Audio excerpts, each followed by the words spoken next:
ओम सदगुरुदेव भगवान की जय। अब 12वां अध्याय में देखिए भगवान अर्जुन को युद्ध के मैदान में क्या बता रहे हैं। अब आप ही इसको समझिए, मनन करिए।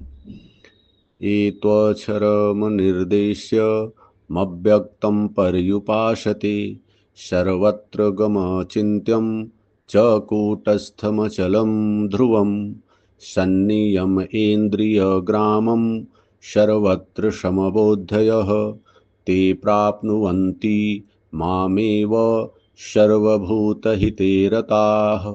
जो पुरुष इंद्रियों के समुदाय को भली प्रकार संयत करके मन बुद्धि के चिंतन से अत्यंत परे सर्वव्यापी अकथनीय स्वरूप सदा एक रस रहने वाले नित्य अचल अव्यक्त आकार रहित और अविनाशी ब्रह्म की उपासना करते हैं, संपूर्ण भूतों के हित में लगे हुए और सब में समान भाव वाले वे योगी भी मुझे ही प्राप्त होते हैं। अब देखिए, भूत तो बड़ा प्रचलित हो गया है,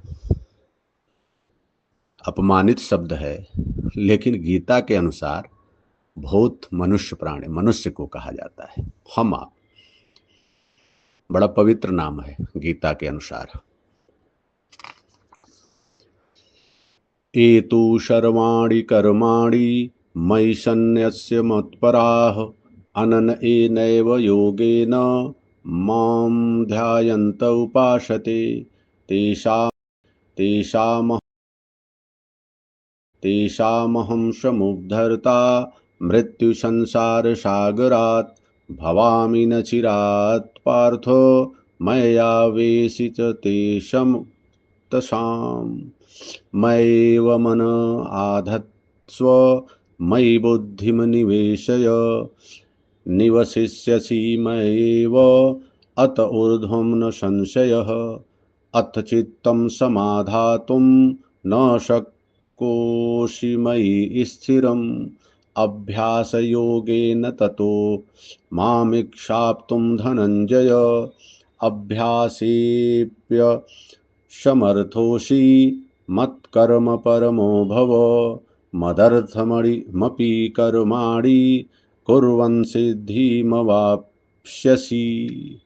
जो मेरे परायण होकर संपूर्ण कर्मों अर्थात आराधना को मुझ में अर्पण करके अनन्य भाव से योग अर्थात आराधना प्रक्रिया के द्वारा निरंतर चिंतन करते हुए भजते हैं, केवल मुझ में ही चित्त लगाने वाले भक्तों का मैं शीघ्र ही मृत्यु रूप संसार सागर से उद्धार करने वाला होता हूँ।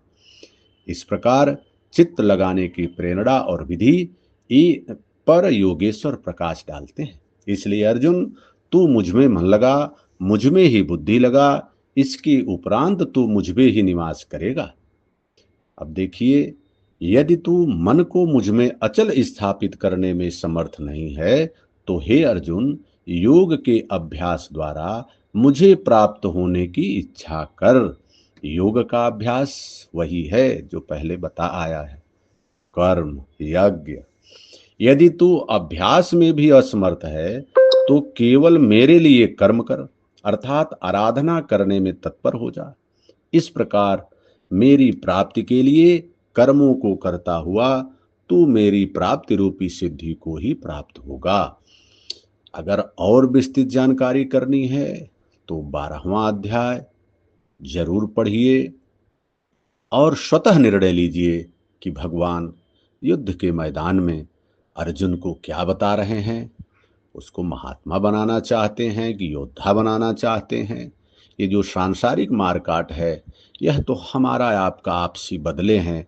आज हम किसी को मारेंगे, कल मुझे कोई मारेगा, यह तो ऐसे चलता रहता है।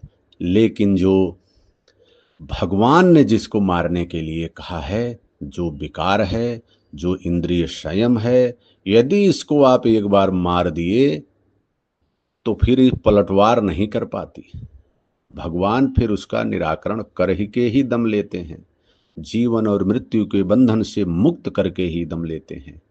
इसलिए बिना पैसे का भजन है, स्वतः जो गीता आपको बताती है, इसमें आपका 1 रुपया नहीं लगना है।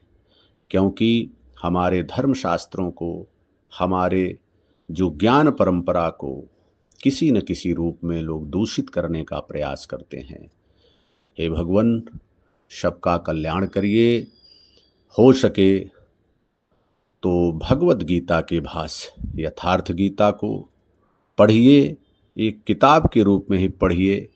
समझ में आए तो ग्रहण करिए, नहीं फिर भगवान तो जब अवसर मिलेगा, आपका पूर्ण जागृत होगा तो निश्चित रूप से समझ में आएगा। ओम सद्गुरुदेव भगवान की जय।